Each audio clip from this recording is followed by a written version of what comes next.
Eu realmente não sou muito bom para puxar assunto. Então, como todo mundo sabe, o Marquinhos, ou se você não saiba, bem, tem esse youtuber chamado Marquinhos, ele faz alguns raps de animes, recentemente ele tá fazendo quadrinhos. E, bem, um deles foi um rap sobre os anti-heróis da Marvel.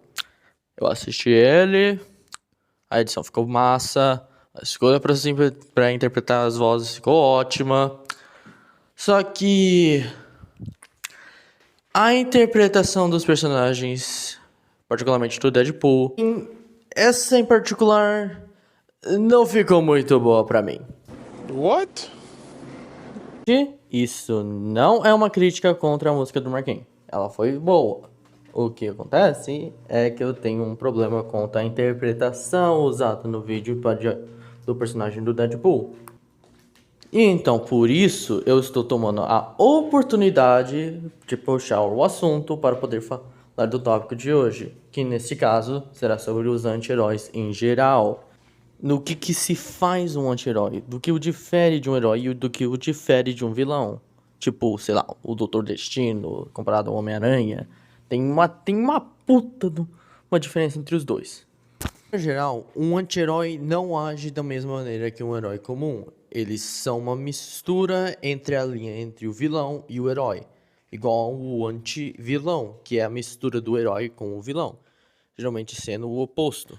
Eles não carregam esse ideal cristalino de sempre valorizar a vida do oponente, ou de ser idealista, ou de ser, tipo, de maneira geral, uma boa pessoa. Eles geralmente vão ser pessoas que têm menos apreço pela vida alheia do seu oponente. Eles serão sempre gente com uma moral mais distorcida, provavelmente, como dá pra ver na gameplay de fundo, você tem o Capuz Vermelho, você tem o Deadpool, você tem o Venom, você tem essas pessoas que são falhas. Um grande exemplo disso é o próprio Venom, que começou como um vilão, que ele tinha culpado o Homem-Aranha por tudo que aconteceu de errado na vida dele. Ele simplesmente começou a culpar o Homem-Aranha por tudo que estava acontecendo na vida dele, depois dos eventos do Devorador de Pecados. E quando conseguiu o simbionte, ele simplesmente tentou fazer a vida do Peter um inferno. Demorou um caralho de tempo, mas eventualmente ambos ele e o Peter acabaram se entendendo. O que geralmente chega na saga do Carnificina ou na própria saga do Protetor Letal, que é quando o Venom vira um anti-herói. E é justamente nessa luta contra o Carnificina em que vemos a moralidade do Ed, onde ele põe de lado toda a sua raiva contra o Homem-Aranha para deter esse mal, que foi o Carnificina, que foi gerado pelo ódio e o sentimento de desprezo e desgosto causado pelo Homem-Aranha ter deixado o Venom. Quer dizer, ter deixado o simbionte, já que Venom é o nome da entidade conjunta entre o Ed e o simbionte. Esse negócio de Venom ser o nome do simbionte é uma coisa inventada pelo filme, mas deixa pra lá. Então meio que gerou esta... Como é que eu vou dizer? Esta aliança entre os dois, toda vez que alguma coisa tem a ver com Carnificina. Como na saga do próprio Carnificina, saga Carnificina Máxima, que foi algo na década de 90. E mais recentemente na saga da Carnificina Absoluta, que envolveu todos os heróis, teve a porcaria do Nu, então. Mas isso daqui não é um vídeo sobre o Venom ou sobre o Nu. Isso aqui é sobre os anti-heróis em geral. Mas então, vamos falar do Deadpool, que foi a parte na música do Marquinhos, por exemplo, que eu menos gostei pelo fato de ter descaracterizado o Deadpool.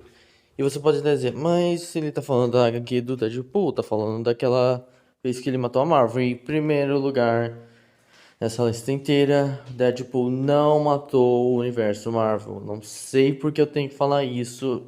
É óbvio que isso não aconteceu.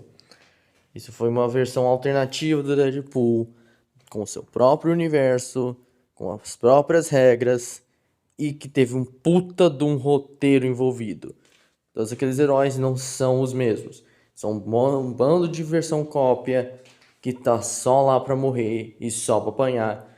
Tanto que eles não oferecem resistência nenhuma contra o Deadpool. Exceto o treinador lá, mas... nem foi tão impressionante assim. Então, essa versão maligna do Deadpool, ela na verdade se chama Dreadpool, e que por acaso, ela entrou até em um conflito com outras versões do Deadpool num mega evento chamado Deadpool Mata Deadpool, onde todos os Deadpools se enfrentam e se matam, é claro. E no final de tudo isso, o Deadpool principal mata esse Dreadpool e fica só por isso, ele nunca mais é mencionado. E tem outro evento onde Deadpool mata a Marvel, porém aí já é um Deadpool diferente, com uma proposta muito mais aceitável, onde o Deadpool é simplesmente mentalmente manipulado e ele vai matando os heróis, só os heróis, porque ele está sendo controlado pelos vilões. Mas mesmo assim, nada demais acontece depois disso. Ele só é modificado mentalmente novamente, dessa vez graças a Gwenpool. E ele mata os vilões e fica por isso. A HQ termina e nada demais acontece. Então, não tem nada de importante assim quanto a Deadpool matar a Marvel. O Deadpool de verdade é outro caso. De acordo com o próprio Thanos, o Deadpool quer mais uma escapatória da própria vida dele mesmo. Já que Deadpool, por vontade própria, decidiu se voluntariar para o projeto Arma X, onde ele seria experimentado, estaria em um puro inferno, onde ele estaria quase morto o tempo todo. Pois aí Deadpool teria uma escapatória e ele poderia ficar com a morte, o que Thanos não iria querer. Porém, mesmo que ele odiasse o Deadpool, o Thanos ainda o respeitava, já que Wade Wilson não era nada mais que um moleque que iria morrer, que estava destinado ao fracasso em uma série de testes malucos dignos de jogos mortais. O passado de Deadpool é revelado quando ele é confrontado pelo motoqueiro fantasma, que usa o olhar da penitência nele para mostrar seu passado. Onde, após ele ter tentado cometer suicídio pouco antes de completar 19 anos, Wade acorda numa maca, onde ele é confrontado por um agente do governo, que o oferece a se alistar em uma agência especial da CIA, onde ele possa matar só o pessoal que mereça morrer. Tipo, realmente isso sendo gente muito maligna. Porém, em uma dessas missões, Wade acaba desmaiando depois de vomitar. E depois ele acorda descobrindo que tem câncer. Então ele recebe a oferta de entrar para a Arma X. Então ele acaba indo com a ideia e recebe todas aquelas torturas e o puro inferno que foi aquele ciclo de prisão no Deadpool, que é daí que ele ganha esse nome. E após todo esse flashback, quando o Deadpool acorda, ele conversa com o Johnny Blaze, que já tinha voltado ao normal. O Wade então pergunta se aquele era o motoqueiro fantasma. E Johnny só diz que ele às vezes é. A única resposta que Deadpool tinha é que ele sempre era o Deadpool e não precisava ser lembrado disso. Então pergunta se o motoqueiro estava lá para julgar ele, enquanto Johnny só diz que no máximo era porque o motoqueiro queria revelar algo para ele. Então isso faz com que Deadpool pergunte para Johnny se ele merecia morrer, no que Johnny, até onde ele sabia, o Deadpool merecia. E tudo que o Deadpool tinha como resposta para o Johnny foi um obrigado, genuíno. Porque o Deadpool concordava com a ideia de que ele tinha que morrer, já que o mesmo não possui nenhum amor. O Wade simplesmente é uma pessoa que jogou toda a vida dela no lixo. Ele praticamente não se importa mais com o que acontece, ele simplesmente vai e faz a partir de agora. Se tiver alguma oportunidade dele ir pra luta, ele vai. Ele faz sem pestanejar, ele sempre toma a oportunidade. E a única pessoa com quem ele se importa é qualquer um que não seja ele. Nesse caso, ele olha sempre para com um olhar de inspiração para alguém como o Homem-Aranha ou alguém como o Capitão América, que é um herói para ele. O Deadpool nunca, jamais se importou com o que aconteceria com ele. Ele sempre se importou com outras pessoas na vida dele, como sua filha ou com alguma esposa que ele teve, ou no mínimo uma amizade. Até mesmo quando ele sim, teve aquele casamento com a Chacla, ou seja lá como é que se fala o nome, ele primeiro tava com uma hesitação, porque ele já tinha em mente que ele ia fazer merda, já dos outros relacionamentos que ele teve. Ele não confia em si mesmo. Isso que o Deadpool se trata. Ele é aquela pessoa que fez merda a vida toda, mas sempre tá tentando se redimir de alguma maneira. Mesmo que seja falhe, ele acabe, mesmo que com muita vontade, querendo morrer no final. Mesmo assim, ele vai continuar tentando fazer do melhor jeito que ele consegue, mesmo fazendo merda. Para ser honesto, eu realmente não estava esperando que o vídeo se estendesse tanto assim. Era para ser apenas 5 minutos, pelo amor de Deus, e acabou dando mais de 10 minutos só falando de 2 personagens. Na verdade foram 3, porque foi uma versão diferente do Deadpool, mas tanto faz que eu acabei estendendo muito isso, e era só para dar exemplo de como um anti-herói funciona, usando personagens, e acabei falando praticamente da história deles. Oh, Deus.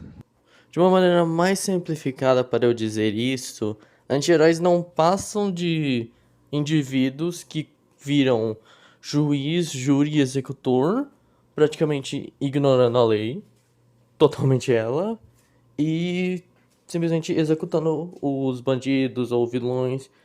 Sim, que você pode tentar fazer algum argumento de que, bem, o Coringa tem que morrer e tal, tal, tal, mas tipo. Geralmente isso nunca acaba bem, porque o Coringa, o plano dele é simplesmente fazer o caos e o anti-herói simplesmente acaba jogando nesse joguinho sem saber. Tipo, o próprio Punisher, ele não melhora nada. O pessoal que fica glorificando o Punisher não sabe, não entende que o Frank não faz porra nenhuma de diferença. Mas deixando isso de lado, eu vou cortar o vídeo por aqui, que ele acabou se estendendo demais.